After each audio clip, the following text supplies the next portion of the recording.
क्या मरकज़ दीनुल खालिस को ज़कात लगती है? इस्लामिक मरकज़ को लग सकती है? अगर आपके मरकज़ को दें तो किस आदमी के? बिल्कुल लगती है।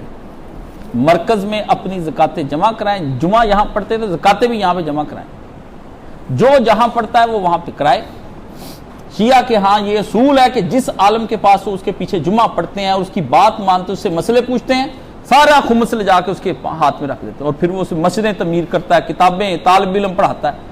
आपका ये काम है, जो बंदा यहाँ जुमा पढ़ने के लिए आता है यहाँ पर आकर अपनी ज़कातें जमा कराए। और ये उसके लिए अकाउंट भी बना हुई, अब्दुल मनान है, वो सुहैब साहब रसीदें लेकर बैठे होते हैं, सारे हिसाब किताब ये वकास साहब के पास अकाउंटेंट हैं, हर चीज़ का हिसाब यहाँ रखा होता है, ये सारा काम करते हैं। मरकज़ की अपनी एक इंतज़ामिया है, वो इंतज़ामिया इसको चला रही है। आपको चाहिए कि इसके अखराजात को पूरे करने के लिए, ताकि एक दो प्रोजेक्ट इतने शानदार तैयार हो रहे हैं, जल्दी उसकी खुशखबरी भी आपको दूंगा, आप वो प्रोजेक्ट भी देखकर हैरान लग रहे हैं। और इंशाअल्लाह मरकज़ी मरकज़ ज़मीन पर कर जाएंगे जाते वक्त। एक नहीं, पता नहीं कितने मरकज़ तैयार हो रहे हैं, कोई सिंध में कर रहा हूँ, कोई यहाँ, कोई वहाँ, कोई उधर, बलोचिस्तान सरहद, कोई इलाका मुल्क, फैसलाबाद, पाकपाड़ा, लाहौर शहर, किधर भी नहीं छोड़ा।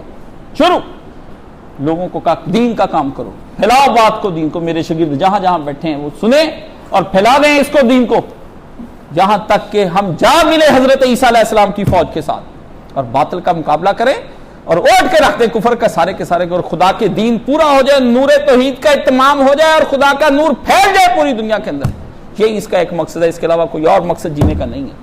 तो इंशाअल्लाह अज़ीज़ आपको चाहिए कि सदकात और फितरात ने और ये सदकात जो आप यहाँ जमा करा कर जाए, नहीं कराएंगे इस मिशन से महरूम रहेंगे, सुन सुना के चले जाएंगे। कर्जा हमारा आप पर रह जाएगा मेरा, कि आपने मेरा साथ ही नहीं दिया।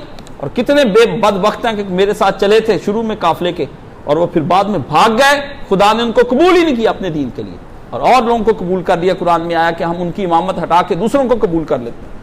आप नहीं करेंगे, अल्लाह करने वाला और बड़े काम करने, लेकिन आप महरूम जो किए जाएंगे तो कालक का टीका आपके मुंह पे लग जाएगा। ये काफी है। तो आइंदा अगर दे रही है किसी ने तो आइंदा जरूर यहीं पे रखे।